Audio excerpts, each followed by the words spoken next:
على الله دفاعه له دافعي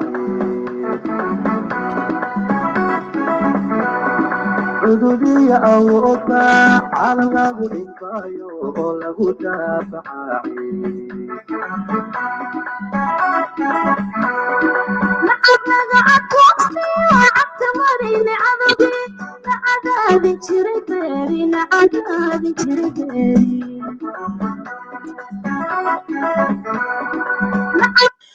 kulanti wacan oo wanaagsan idil ahaantiiba meel kasta oo aad naga daawanaysaa daafaha dunida kusoo dhawaada SSTV iyo hambaliyada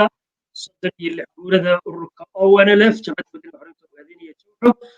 waxaad si toosan nooga daawanaysaan waa SSTV xaruntiisa Australia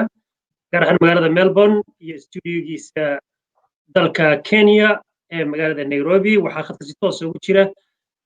Nuur Maxamed iyo mudane jaamac oo isagu si toos ah isna uga jira magaalada Nairobi kusoo dhawaada marka hore barnaamijka hambaliyada ee sanad guurada 36 ee ururka ONLF iyo SSTV dhammaantiin stuudioda caalamka ku leeyahay iyo dhammaan inta daawanaysa dhammaantiin barnaamijka sii qaybiya sii shaqeeya barnaamij dheer maaha waa wax yar taariikhda ururka aynu dul istaagi doono waxaan u marinayaa markii ugu horeysay si live oo toosa looga daawado SSTV kuma badnayn markii hore laakiin barnaamijkiisa badan oo toos ayaad ka daawan jirteen kusoo dhawaada Nuur iyo Jaamac marka hore stuudioga dalka Australia inagoo kala xilli oo kala waqti ah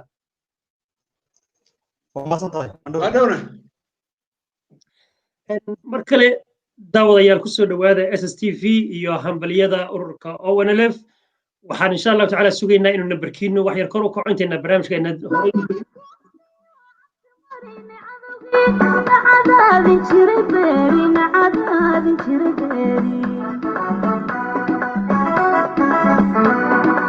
أولي مسيكين وعورة منطق على العريف عيني على ديقاتك وغنيمو أولي مسيكين وعورة منطق على العريف عيني على ديقاتك وغنيمو ومركلي iyo SSTV iyo hambaliyada 36 guurada jabhadda waddanka xoreynta ogaadinaya ONLF oo si toos ah uga daawanaysaan SSTV oo idinkaga imanaya qaaradda Australia iyo qaaradda Yurub si wada jira xafiisihiisa kala duwan waxaad si toos uga daawanaysaan magaalada Melbourne iyo magaalada Nairobi oo si toos ah khadka ay ugu jiraan Nuur iyo Jaamac mar kale daawadayaal aad iyo aad baan idinku mahadcelinaynaa waxaa kalifay sababaha aan online-ka ugu soo noqonay inaanu hambaliyada iyo shucuurta la qaybsanayo farxadda shacbiga Soomaalida ogaadinaya isla markaana aynu xusno taariikh halgameedkii uu ururka ONLF iyo guud ahaanba deegaanka Soomaalida Somali State ogaadinaya ay lahayd xilligan aynu ognahay waxaa jira xanuun coronavirus la yiraahdo oo dhammaan dunida camimay meel kasta la joogo waxaa dhici karta inuu xanuunkaasi uu xalfadaas meelo badan oo si weyn looga xusanaa sidii hore loo yaqaanay sanadihii hore inuu hor istaagay ama ay dadku in badan isweydiiyaan maxaa ku dhacay xalfadii balballaarnaa ee ururka ONLF laakiin laga yaabo inaynan ogeyn xilligan xaaliga inaynu ku sugannahay xaalad adag oo dhammaan caalamku ka siman yahay xanuunkaas coronaviruska waxaan ku bilaabayaa marka hore wariye jaamac oo si toos isagu khadka ugu jira magaalada Nairobi jaamac ku soo dhawow waxaad brief naga siisaa ururka ONLF oo 36 jirsaday aasaaskiisii iyo taariikhdiisa adigoo soo koobaya aad iyo aad baad u mahadsantahay soo dhawow mar kale waa mahadsantahay saaxiibka Cabdiraxmaan Saciid runtii ururka ONLF yani taariikhdiisa waxaan u malaynayaa in badan oo shacabka Soomaaliyeed kamid ah way la socdaan kulley inta aan la soconina intii ilaahay maaragtay naga garansiyo ama uu naga karsiyo ayaan jeclahay halkan bal si yar oo kooban in aan ugu dulmaro ururka ONLF maanta waa 36 jirsaday 36 sano ururku uu dhisnaana runtii wuxuu soo maray maraaxil kala duwan oo ururku kolkiisii u horeysay waxa la aasaasay 1984 bishii August magaalada Muqdisho ee caasimadda dalka Soomaaliya ayaa dhidibada loogu taagay waxa ururka dhidibada u taagay 6 kamid ah dhalinyaradii ururkii ama jabhaddii WSLF la dhihi jiray kadib markii ay u arkeen in la marin habaabiyay amaba maaragtay wadadii saxda ahayd laga weeciyay amaba hoggaanka ururkii WSLF laga wareejiyay amaba laga farabixiyay shacabkii ka soo jeeday deegaanka Soomaalida ayaa duruuftu waxay ku kalliftay dhalinyaradaasi oo ka mid ahaa ururkii dhalinyarada ee WSLF in ay sameeyaan urur shacabka deegaanka Soomaalida matala kullay falanqayn dheer kadib ururka ONLF ayaa soo baxay wuxuu noqday ururkaasi marka ururkii wadani ahaa ee runtii deegaanka Soomaalida ugu dambeeyay ee laga aasaasay kaasi oo u taagnaa qadiyadda iyo gobonnimo gaarsiinta shacabka Soomaaliyeed ee ku dhaqan deegaanka Soomaalida ururka ONLF lixda qof ama lixda dhalinyarada ah ee aasaastay intoodii badnayd Allah u naxariisto way xijaabteen waxaan jeclahay hadda ugu yaraan ama ilaa laba xubnood inay maaragtay joogaan oo mid uu yahay mahadeh ka gaadhay halgame maxamed ismaaciil cumar oo runtii ah shakhsi qadiyadan qiimo weyn oo ugu fadhiya ahna laf dhabarta halgamadii kala dambeeyay ee halganka يعني شعب كصومالي وقادينيا أي جبنمدو ذا كوسو أي كورة سنيين أما بقى أي كوبادي جوبيين إن محمد إسماعيل وحو أها أما بقى وكوكاها اللي يرادي أوركي صومالي قلبات يعني لقو أساسي مركي دمبنا أسو وريجي مركي أي كوكان عوين هوجانكي شبهاتي WSLF إن دولة صوماليا أي لو وريكتي يجو سمية أوركان أو أنا لف لي هذا إلى يوم مالكي ومحمد كده هذا تعقلي إلى ساعة حتى وأن شوقنا وأن كوجا هيدلك أستراليا وفيلا إنه يجاح وجالسية هاي عبد الرحمن سعيد وحاول نبر ويا هاي هوجان ويا هاي يعني قد يبدأ قبل مدون كشعب كصومالي وقادينيا سواء كلا إسناه وحا كم منها أساسياشي أوركا ونلف إن هالجمع عبد الرحمن الشيخ مهدي مادي قدوميها وقت حاضر كان أوركا ونلف وأن إسقنا كجور قبل مجرد تشجيع حرونت الدولة الديجان كصوماليدا أنت كلا وحن شعل هاينا بنتين إلى هاي قبرها هاو نوريو قد يدي يهلجن كي أي مدة دار كسر بحيانا ولي وتاجي هاي أو دلال كودي مهم جوبين أو أنا لف مدة وحي كسر جرتي هنان دبلوماسية أو أي ماركتي كدونيسي إن قد يدا أوجادينيا أي كوجارسيسو حرية إيا واحد شعبكو أي دونيان هنان محن كل هذا النبضون وذا حاجود ميسك الدوشي سلا يسوي إيمانيو يدا والله مرة يو طريق عالمية يوليبا طريق هير قبل أرنتاسي رنتي أو نلف دلال كي بدنا أي بحسي ماركتي ممرة دلين هشيسية دورة ولا لك لك واحد TPLF يوليبا إسبهايسي قلفوف كأها EPRDF وأن كحسي كرو هشيسكي أما إن شركة السودان أو كلا لجو قبتي سنة يكون يسجل بقول يسجعشن كي أو لجو هشية أو أنا لف يروح هذه كلا معارض كها تنسكي درج جلد قال لما يجي إن ما حنكو إلى هذا أمة الصوماليات كل قنديان كصوماليا سيدا أي ماركت تجرا يو إريتريا أي أدونا يوم قبل ما إني أدونا يسو إن لو تحجريو أفتح لقى قاضي هشيس بهالكلام جاري heshiisyadii kala duwanaa ee la soo galay runtii markii kooxdii EPRDF iyo EPLF ay la wareegeen talada dalka Itoobiya waxa ku go'day dawladda Eritrea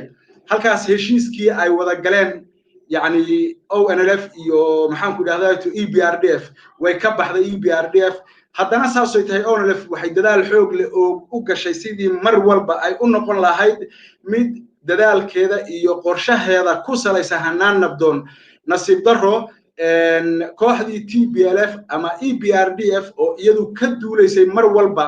in ay muquuniso cid kasta oo ka hor imaata haysatayna taageerada dawladaha reer galbeedka ah oo aan doonaynin in maxaan ku yiraahdaa to qalfoofkan Itoobiya la yiraahdo uu kala ruqruqo oo aan maxaan ku yiraahdaa to dawlad waliba ama gobol waliba una iskii dawlad u noqonin ayaa waxay ku cadaadiyeen TPLF kana dhaadhiciyeen in aanay jirin Eritrea dabadeed wax go'a يعني شعبك تكراجا نفتركوا ديار وما هين أما هالجنكود وقرشيه سما هين إن أي نقدان قريب كم ذا إثيوبيا سلام إذا تنو قاعدين يجون يقدون ين أي مرة كجوا عن إثيوبيا إن أول لف واحد كوجو ليستي إن ثلاثة الدولة الديان كسومالي ذا معمول كي وجوهري الديان كسومالي وياشنا يضع بدأ وتاكتي كتب اسمه معمول كدولة الديان كسومالي ذا سنة يكون يسجل بقول سجاشن يصدق ذي wixii ka dambeeyay TPLF waxay go'aansatay markii ay aragtay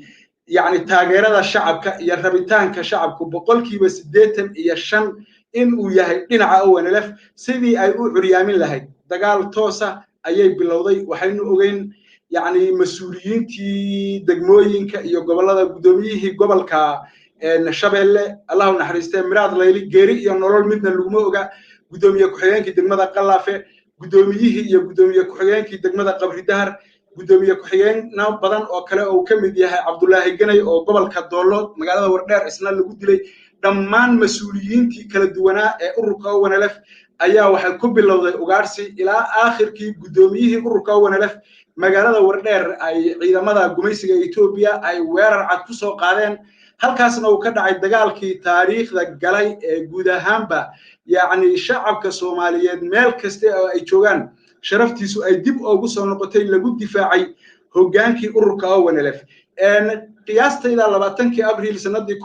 1994 golihii dhexe ee Jowxo waxay go'aamiyeen amaba ay isla qaateen marnaba inayna isdiibin halkaasi ayuu ka bilowday marka halganka hubaysan ee ururka ONLF muddada dhowr iyo 20 sano ay soo geedigelinaysay oo waxay ahayd mid lagu khasbay intii uu dagaalku socday runtii jabhadda ONLF guulo waaweyn oo taariikhiya oo wax ku ool ah ayay ka soo hoysay goobaha dagaalka nasiib darro shacabkii Soomaaliyeed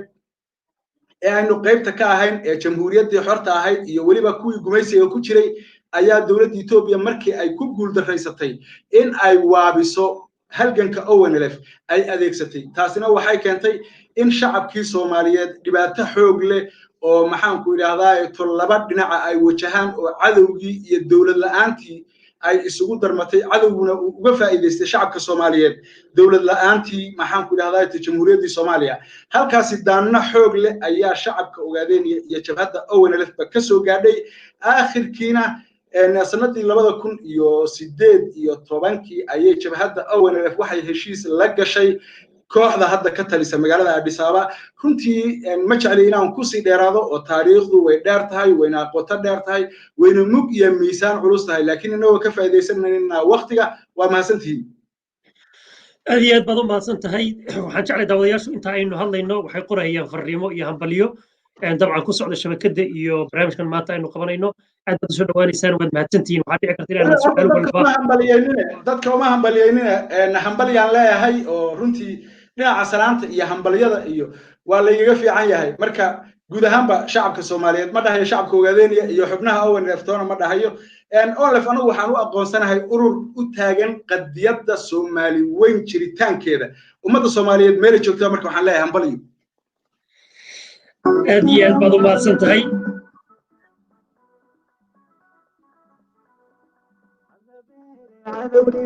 انت بحارسي نباتي غيرك ساري كوناري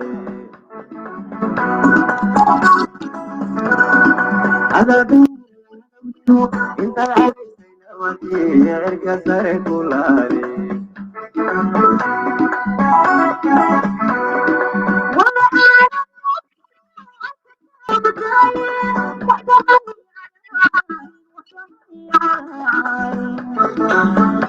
markale kula wanaagsan waa SSTV iyo hambaliyada ururka ONLF jabhadda waddan xorriyadda ogaadeenaya oo 36 sano ay ka soo wareegtay waxaa si toos ah daawareysaan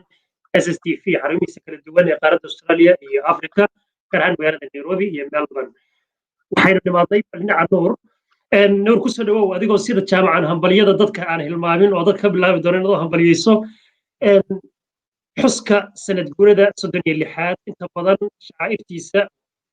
maanta social media-da qaabka u dhacay goobaha uu ka dhacay sida uu dhacayo waxyaaba ugu xiisaha badan ee indhuhu sida gaarka u soo jiiteen bal ku soo dhawow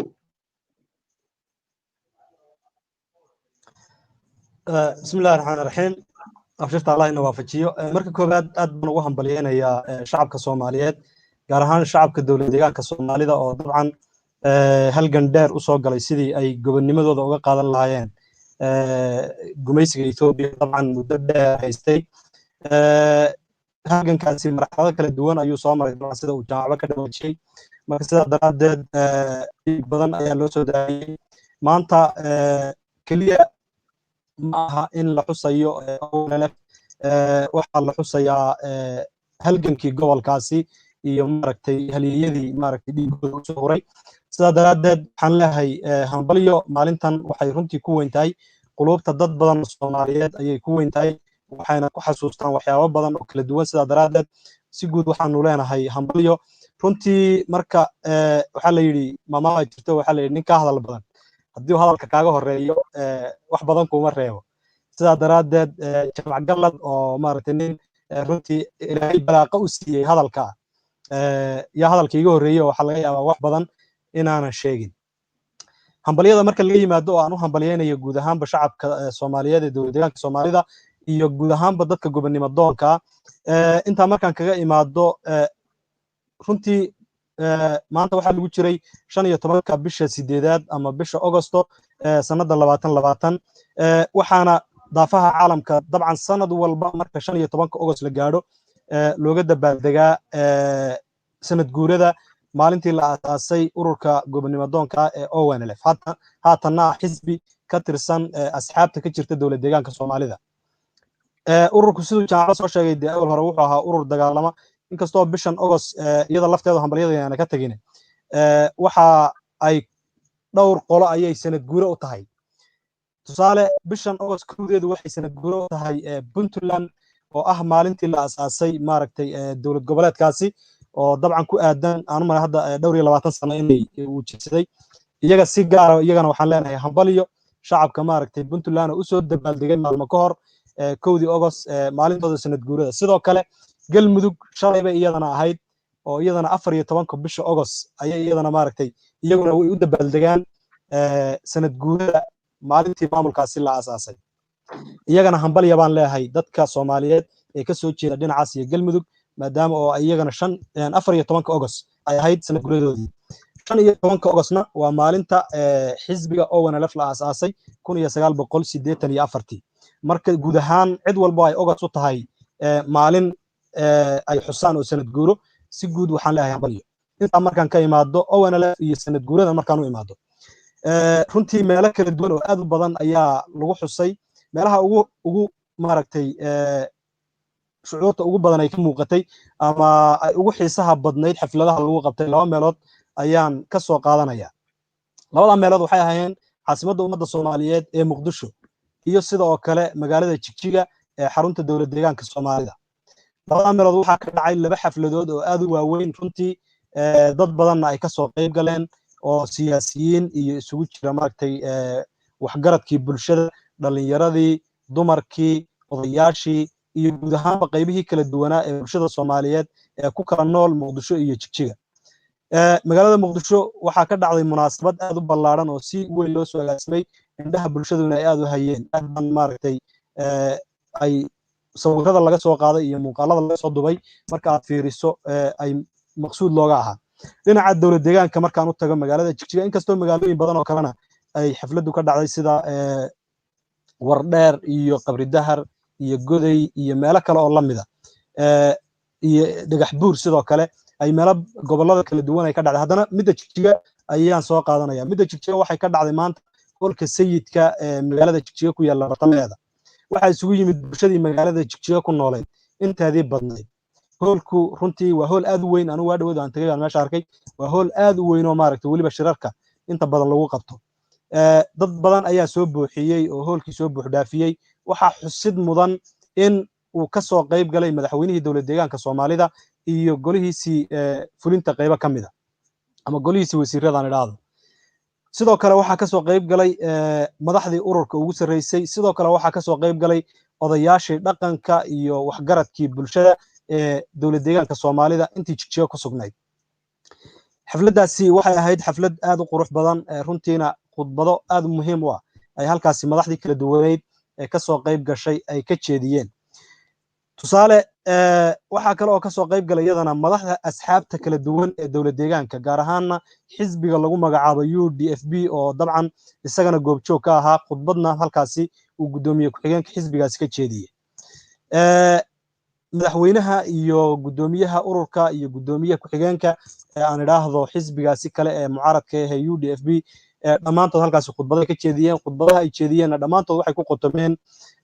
hambaliyada maalintan iyo sida ay shacabka Soomaaliyeed ugu weyn tahay iyadoo waliba ay xusid mudan tahay in madaxda halkaasi ka hadashay qaar kamid ay sheegeen in maanta aan loo dabaaldegayn ONLF oo kaliya loo dabaaldegayo halgankii gobolkaasi soo maray oo dhan nooc dooniba ha ahaade oo dabcan dhowr qarni soo socday ONLF waxay jirtaa hadda 36 sano sida uu sheegay jaamac laakiin waxaan ognahay gobolkan halgamo kala duwan oo aad u fara badan oo xilliyo kala dambeeyay iyo marxalado kala dambeeyay ku soo halgamay ayaa soo maray sidaa daraadeed madaxdii halka ka hadashay qaar ka mid waxa ay u dhigeen in kaliya aysan maanta ahayn in ONLF iyo halgankeeda lagu hambalyeynaya guud ahaanba halgankii ummadda Soomaaliyeed ee deegaankaasi ku nool soo maray in lagu hambalyeynaya si walba ay ahaataba xaflado waaweyn ayaad moodaa in ay daafaha caalam ka dhacayaan magaaladan aan joognay ee Nairobi sidoo kale maanta xaflad ballaaran ayaa ka dhacday inkastoo waxoogaa caqabada ay iska jiraan dhanka corona marka la yiraahdo iyo amarada dawladdu ay waxoogaa maaragtay sidii la rabay sanadihii hore halka loogu qaban jiray aan loogu qabanin haddana halkan maanta waa lagu xusay oo sanad guurada 36aad ururku halkan maantana way ka dhacday magaalooyin kale oo badan ayay iyadana sidoo kale ay ka dhacday oo qaaradda Yurub iyadana meelo kamida waa lagu xusay Australia dabcan waxaa jooga mudan Cabdiraxmaan isaga inoo sheegi doona qaabka ay uga dhacday laakiin marka aan soo duuduubo waxaad moodaa in sanad guuradani ay wax badan kaga duwan tahay kuwii hore ee la qaban jiray waxyaabaha ay kaga duwan tahay waxaa kamida kow dhinaca caqabadahan corona sababta waagi hore marka ma uu jiri jirin caqabadan marka waxay la siman tahay waxyaabihii ifantayada iyo waxyaabihii la shirarkii la qaban jiray oo kale sanadkan 2020 waxaad moodaa caqabad weyn waxa ku yeeshay xanuunkan safmareenka sida daraadeed xafladan kaliya ma aha xaflad walba oo la qaban lahaa waxaad moodaa in ay caqabad ay arintaasi ay ku tahay marka taas horta waa caqabad oo sidii hadda ka hor loo camiri jiray si ka duwan baa laga yaabaa in sanadkan loo qabto taas waa qodobta kale gudaha wadanka marka la yiraahdo ama gudaha Ogaadeniya ama gudaha Somali State marka la yiraahdo waa markii labaad ama waa sanadkii labaad oo jabhadu ay si nabada oo iyadoo waliba xisbi oo maartay axsaabtii halkaas ka diiwaan gashanayd kamida ay si nabada bulshadeedii iyo shacabkii hadda ka hor iyaga iyo shacabka la isku diri jiray ururkan loo tusi jiray in urur bahal galeena oo waraabayaal oo dadka laayo inuu yahay ay si nabadgeliya dhaxdooda maartay xafladii ugu qabsanayaan shacabkii noocaas ahaa ee laga irdaysin jirayna maanta aad moodo inay dhammaan calamadii wada wataan social media Cabdiraxmaan oo marka aad fiiriso tusaale Facebook marka aad eegto xalay waxaan arkay screenshot laga soo duubay malaha meel Facebook dhexdiisa dhammaan malaha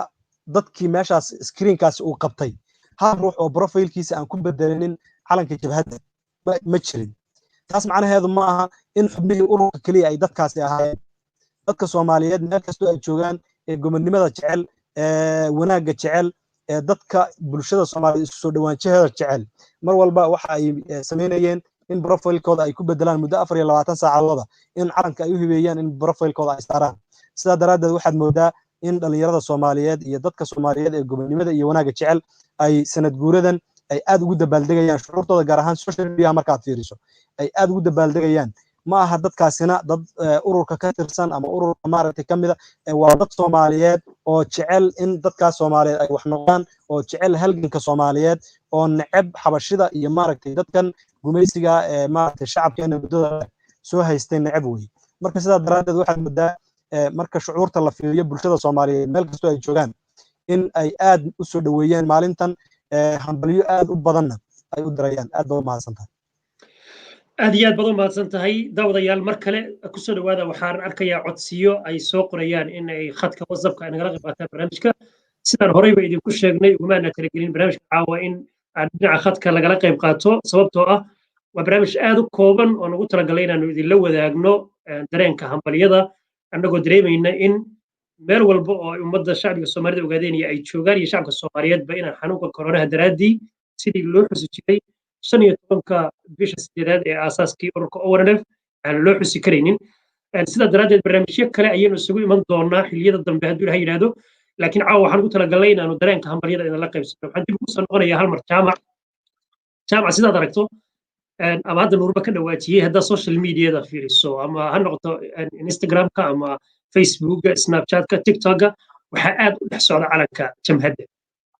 dabcan waa shacabka Soomaaliyeed oo dhan waliba da'yarta inta ugu faraha badan baa ya maaragtay aad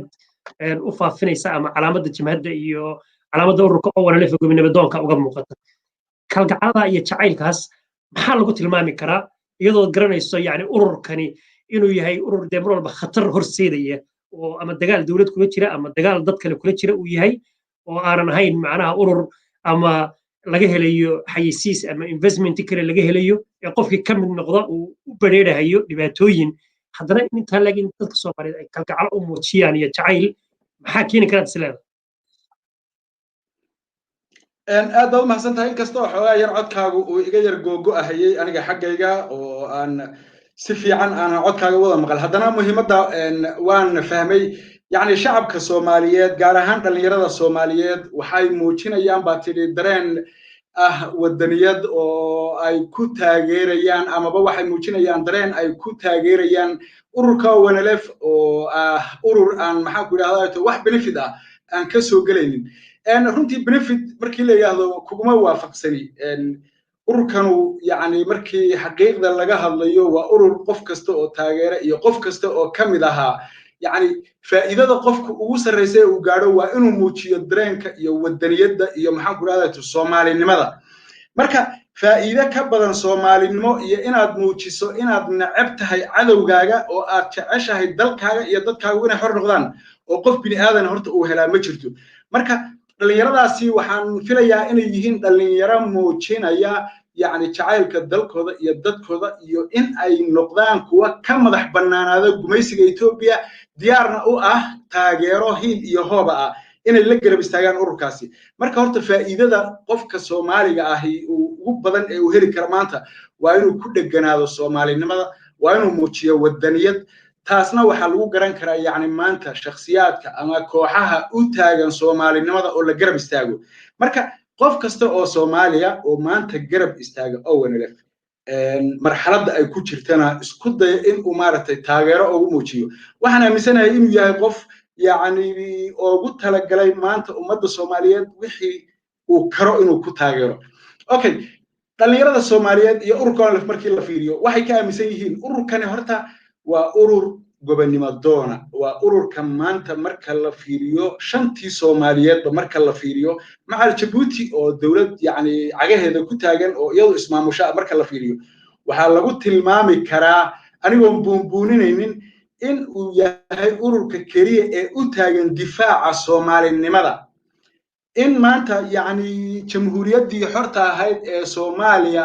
booskeedii uu buuxiyana ay maaragtay macquul tahay sababtoo أول هو الشعب الصومالي وحد دفاع الجمهورية دي حرتها هذه الصومالية جمهورية دي حرتها هذه الصومالية مركي أي ماشى كبح للدولة لماذا يبي أو سيستم كي الدولة ها وبربري لكن ذلك يقارن كي بأي جيران يعني عدود دي اسكو حد نيبا ماشى كبح لي أو أنا لف يينا الشعب كصومالية وكان المددر بوحيها هاي أوضع أما الدفاع كريه الدفاع أي جمهورية دي حرتها هذه الصومالية يعني سببت أي كل دفاعيا معها إن أنت حدودها كسبنايين أي قرية كله هرتين إثيوبيا إن أي جودها ديان كصوماليا كتر علمان أو أي إثيوبيا فرصة أسين ويان إن أي دماء إذا ذلك صوماليا مدة دواد شن يوتوان سنة أيها وحيتها يقول تاريخيا وأونلف أي يعني كسبت قلوب الشعب كصوماليين إلى مركي دمبه هجامية كوحدة دي صوماليا يهجان كي صوماليدو أي يو أنت صقر قادان إثيوبيا أي كانان مقالة مقدشة هاي أهل بوله أمة الصوماليات ونمان أحمر وأنت تجان يعني حافظ عبد العزيز كان بقى أحمر عيدهان هل كان الدجنان شرمي أو قصر النوع هاي إن مركا أورك أول لف يعني وأور أتاجن جبني ماذا يولبا إلى لنت الشرف كأمة الصوماليات وأنا أورك سجوا أن سجوا إسحايسين كسبضي قلوب الشعب كصوماليات يعني وقوي يكونفور بري يقلبات ملكستي هو الصومالي شوكتو سببتها قف كصومالي مواطن حتى كوضع حن جميسي التاجر ياهي وأجي هاي أول لف إنه حق تاجنته وأجي هاي أول لف طريق أي كسعة إنه يهاي طريق صومالي النمو وأجي هاي أول لف إنه يسان أهين أورو قبيل وأجي هنا أول لف واحد قد قال ما يسان إنه أهين معمول ديجان أذحكنتي way ogaayeen wayna la socdaan haddana way og yihiin heerka qadiyada Soomaalinimada oo wanalaf ay ka taagan tahay sidaas daraadeed baa waxa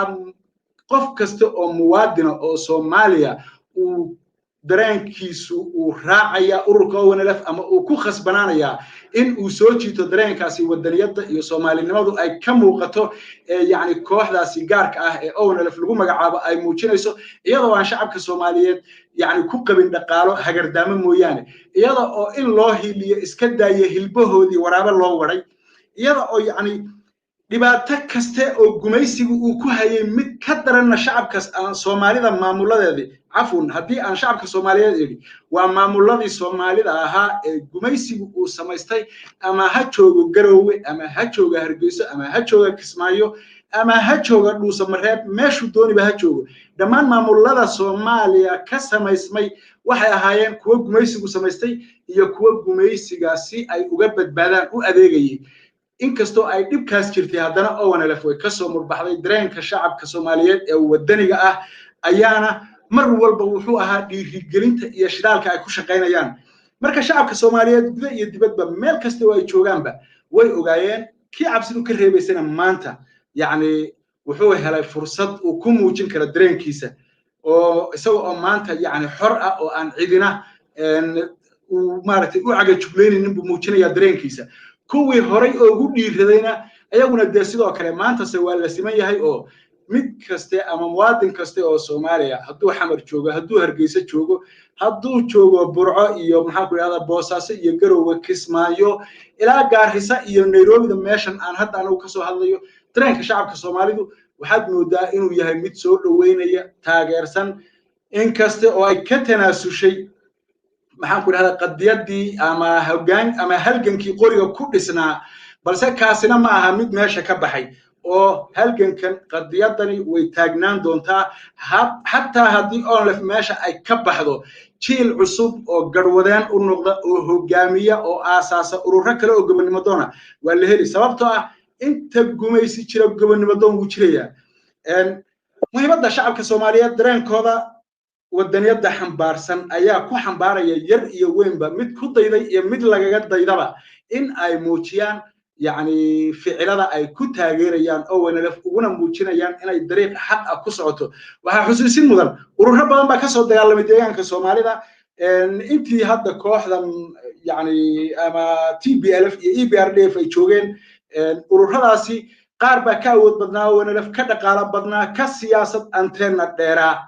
يعني waxa la haray ee hagaasiyayna wuxuu ahaa maxaan ku leeyahay taageeradii shacabka oo ay lumiyeen cidda marka shacabku uu taageero kuma taageerayo qabiil kuma taageerayaan dhaqaale kuma taageerayaan maxaan ku yiraahdaa to afkaar gooni waxay ku taageerayaan waa wadaniyada iyo aragtida ay ka duulayaan iyo waxa ay diidayaan weeyaan marka shacabka Soomaaliyeed gudaha iyo dibadba meel kasta ay joogaan way ku mahadsan yihiin inay taageero u muujiyaan maanta ay muujiyaan ONLF inay tahay xisbi shacabka Soomaaliyeed meel uu joogaba taageero ka haysta hadduu Hargeysa joogo hadduu Muqdisho joogo haddii uu joogo maxaan ku yiraahdaa to dalka dibadiisa oo iyagu ay xaq u leeyihiin halgankii ay ku raadinayeen ama qadiyadii ay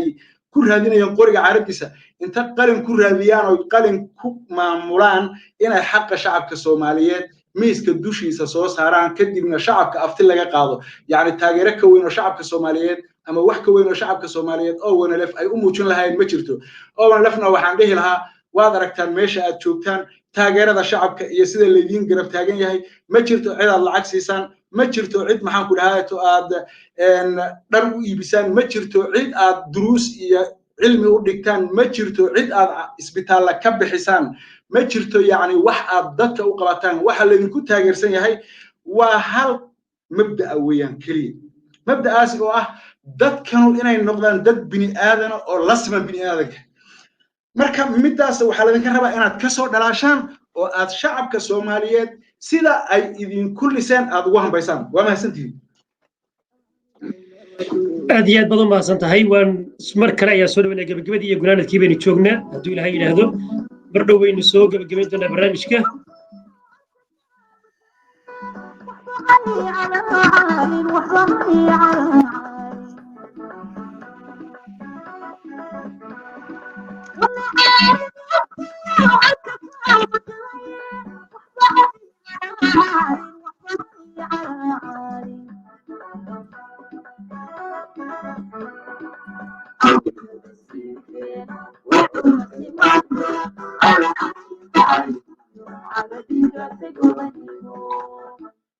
وهجاء كلنتي وعنا وراسي وحنا جبنا جبدي يبلاد كيها قدرت ثاني واس اس تي في او سي توس كجاي من استراليا يا افريكا سويد جيرا حفيزيس كلا دوان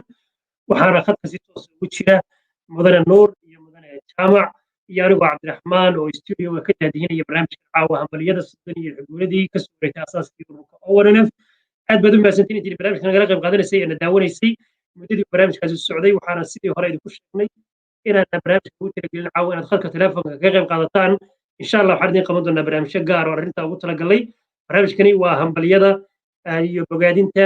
sanad guurada ururka ONLF ee meel walba laga xusayo dunida maanta iyadoo uu jira xanuunka coronavirus-ka oonu dareemayna inaan sidii hore loo xusi karaynin ayaanu khadka inaanu sidan oo kale isugu nimaadno aanu go'aansanay aad iyo aad baad u mahadsantihiin intii nala socotay iyo intii dib barnaamijka ka daawan doonta waxaan gabagabadii barnaamijka intaan gaarin aan dib ugu noqonayaa marka hore nuur baan dib ugu laabanayaa nuur waxaa tahay mu'asaskii SSTV waxaad mar walba inta badan dadku kaa daawadaan shaashadda waxaad aad ula socotaa saxaafadda iyo social mediada sidii su-aashii hore aan kuu weydiiyey waxaad indhaha ku haysay qaabka dareenka shucuurka dadka Soomaaliyeed ee ay uga falcelinayeen sanad guuradan ururka ONLF oo shucuur aad u sarreysa saad ku tilmaantay bahay doorasha jirta iman doonta doorashadaasina waa mid maaragtay loo diyaar garoobayo maxaa kuu soo baxay markaad fiirisay aad ku qiyaasi karaysaa rabitaanka shacabka adoo halkaa ka fiirinaysa sanad guurada maanta ee dareenka dadka ay muujiyeen cabdiraxmaan waa mahadsan tahay mar kale dad waxaa jira hadda komentiyada aan fiirinayay Soomaaliyeed oo dhalinyaro halkan nagala socda ama barnaamijka si toos ah u daawanaya qaarkood waxay sheegayaan in aabbayaashood ay ku dhinteen dagaalkii 1977 ka dhacay deegaanka Soomaalida ama Ogaadeniya ee lagu xoreynayay dhulkaasi isla markaasina ay foodo isku dareen ciidamadii xoogga Soomaaliyeed qayb kamid ah jabhaddii WSLF iyo waliba dowladda Itoobiya oo markii dambe dabcan ay u soo gurmadeen quwadihii waaweynaa ee maaragtay reer galbeedka qaar kamid ah dadkaas waa dad Soomaaliyeed qadiyada khusaysa aabbayaashoodba halkaas ku shiiday ama ku dhintay oo maaragtay way ku aba waayeen qadiyadan inta ay soo socotay ama halkankii intii uu soo socday waxaan leenahay idinka samir Allah ka siiyo hana idinka dhiga Ilaahay kuwii bedeli lahaa geesiyaashii dhalay ee maaragtay qadiyadaasi difaaceedii u soo dhintay marka dhalinyarada Soomaaliyeed ama dadka Soomaaliyeed haatan tooska noo daawanaya ee commentiga ishaydu ku dhacday inay soo qoreen arrintaasi intaasna uga gudbaya waayahay arrintan aan u soo noqdo ninka la yiraahdo Cabdiraxmaanow horta taageeradu aad bay u badan tahay hadbana waxay ku xidhan tahay sida uu jaamacaba sheegay sida uu uga faa'iideysto xisbigaasi sababtoo ah dadka Soomaaliyeed xisbi maanta jira oo ka taageero badan marka shacabka Soomaaliyeed la yiraahdo inuusan jirin baan aaminsanahay ama ha jiro maaragtay DDS ha joogo ama Soomaalidan kale ee xorta ha jiro laakiin xisbi Soomaaliyeed oo xisbi hoggaarkiisa u taagan oo ka shacbiyad badan inuusan jirin ba yaan filaya hadduu jirana waa wax kooban way sida daraaddeed mar walba waxay ku xidhnaanaysaa horta sida ay uga faa'iideystaan ururkan ama xisbigu iyo madaxdiisu sida ay uga faa'iideystaan dareenka shacabka Soomaaliyeed ee wadaniga ayay horta ku xidhnaanaysaa tusaale yar haddaan soo qaato Cabdiraxmaan oo maanta anu Nairobi baan ku sugnahay aniga jaamac maanta waxaa lagu talagalay in sanad guuradii lagu qabto goob ka mid ah magaalada Nairobi maadaama uu jiro xanuunka COVID-19 oo dabcan caqabadihiisa wata sidoo kalena de shuruucdii dawladda iyo maaragtay bandowgii uu jiro iyadoo dhankii shuruucdii dawladdana la ilaalinayo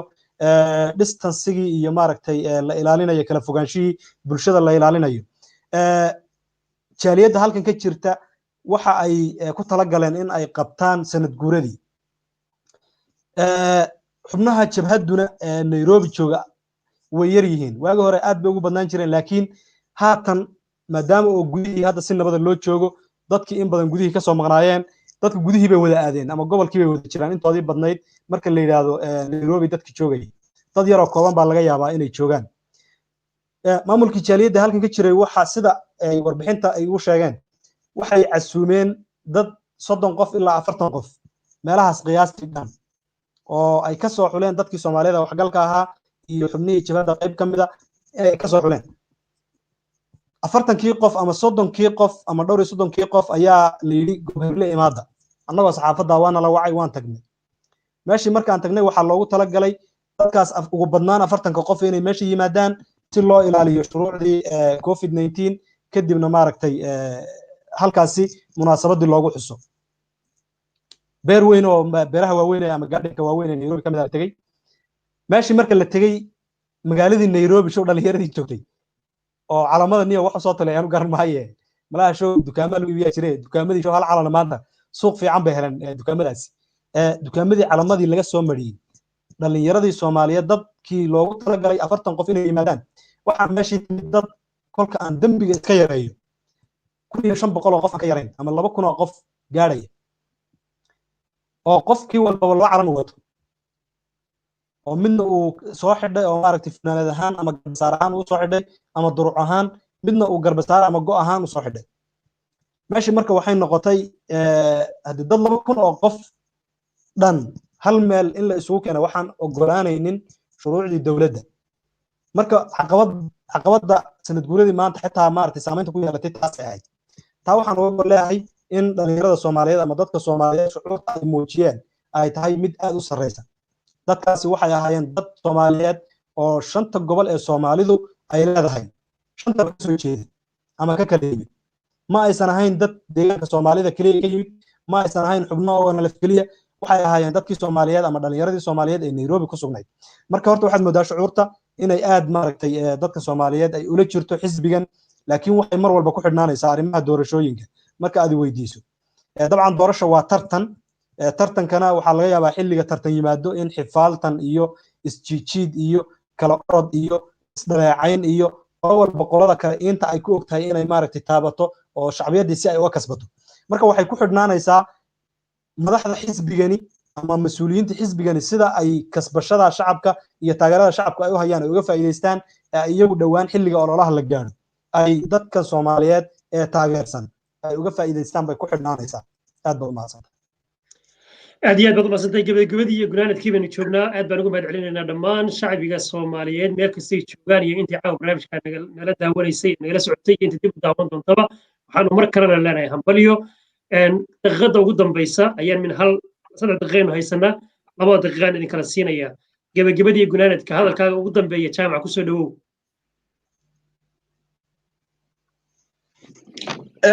inkasta oo waa saas sheegtay waqtigu maaragtay gabaabsi yahay oo aan gabagaba joogno haddana shacabka Soomaaliyeed oo dhan baan waxaan jeclahay in aan hal fariina u diro ma aha yacni koox gaar ama reer Somali state ama reer Ogaadeniya ama reer ma yacni hawlita lama ummadda Soomaaliyeed oo dhan baan rabaa inaan hal fariina u diro oo dhaho haddii qayb ka mid ah shacabka Soomaaliyeed iyo cadow isqabtaan maxaa inala gudboon dad badan oo Soomaaliyeed baa waxay yar maaragtay ay ku celceliyaan ama ay ku maaragtay soo celceliyaan ama ay ku wareegeystaan ama ay ku maararoobaan amaba ay ka dhigtaan yacni maaragtay qiil ururka ONLF wuxuu wataa magac reer oo la yiraahdo reer okay haddiiba aan idin raacatiina oo aan maaragtay warkiinaba aan qaato haddii ogaadeen iyo axmaaro ama ogaadeen iyo Ethiopia ay isdirirayaan kee xaq kuugu leh in aad taageerto ogaadeenku waa qayb ka mid ah qaybaha beelaha Soomaaliyeed weey Ethiopiana waan ognahay waxay tahay iyo meesha ay inoo joogto iyo waxa inaga dhaxeeya iyo wixii aynu isla soo maray iyo sida aan ahaan doono inta dunidan guudkeed uu taagan yahay sababtoo aad beris baanahay ma kala guureyno ilaa iyo haddana tanaasul labada dhinac intay isu tanaasuleen ay walaalnimo iyo maxamed darisnimo aan ku wada noolaano oo la istixgeliyo lagama hayo oo mayna taasi dhicin amana aaminsan inay dhacayso meesha Afrika haddiiba marka aad u aragteen ONLF inay reer tahay ama ay reer ka soo jeedo oo ay Ethiopia isqabteen adiga Soomaaliga kan ogaadeen ee Soomaaliyeed iyo kan axmaarka kii ku xiga ee aad raaci lahayd ka fikir aad baad u mahadsantihiin aad iyo aad baad u mahadsantahay waa fariin runtii aad u qiimo badan jeclahay shacabka Soomaaliyeed inay dib dhegeysan doonaan aad iyo aad baan maaragtay meeshan waxaan hambalyo gaar uga dirayaa dadkii commentiga soo qoriyay ishada ku dhacday Cabdiyare Garabey oo isaguna sheegay 1977kii inuu aabihii ku naafoobay muusa sheegin inuu aabba nool yahay weli inuu maaragtay uu geeriyooday hadduu nool yahayna Allah caafiyo Allah u boogadhayo hadduu maaragtay uu geeriyoodayna Allah qabriga u waasiciyo ayaan leenahay Cabdiyare sheekh xafi oo hadda soo galay wuxuu ka xumaaday barnaamijka markuu yimaadaba inaan xidhno laakiin barnaamijka gabagabadii iyo gunaanadkii buu joogaa daqiiqadda ugu dambaysa ayaa waxaan siinayaa nuur mudane nuur daqiiqadda ugu dambaysa iyo dardaaranka kusoo dhowow بسم الله الرحمن الرحيم دقيقة ugu dambaysa bulshada Soomaaliyeed toodkeenada waan salaamayaa waxaan leeyahay ilaahay caafimaadka iyo cimriga baa idin barkayo dadka Soomaaliyeed meel walba ay joogaan waa dad walaalo ah oo maaragtay aan sina ku dhamaamin sababta waa hal qoys dadka Soomaaliyeed sida daraadeed mar walba in ay isku xidhnaan oo meesha ay xumaantooda ama hogahooda ama iimahooda ay ka fiirin lahaayeen ay mar walba fiiriyaan wanaagooda iyo isku xidhnaankooda iyo midnimadooda mar walba ay fiiriyaan ayaan u soo jeedinayaa meel walba aad joogtaan waxaan idin leeyahay aad baad u mahadsantihiin gaar ahaanna dadka bishan August ay sanad guurooyinka u tahay waxaan leeyahay sanad guuro wanaagsan sanad guuro waxaan wanaagsan baad idin leenahay gaar ahaan u maranayaa waa gobolada dhexe ee galmudug iyo puntland iyo ururka ONLF ama jabhadda wadaniga xoreynta ogaadeenaya mar kale ayaanu hambaliya idin leenahay insha allahu tacaala intaynu barnaamijkan mid lamid aynu ku kulmi doono waa anigoo cabdiraxmaana oo si toosa uga jira khadka studioga SSTV ee ku yaala magaalada Melbourne ee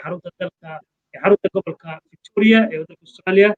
waxaana si dhanka kale kaga jira studioga Nairobi mudane nuur maxamed iyo weliba jaamac oo ku sugan magaalada Nairobi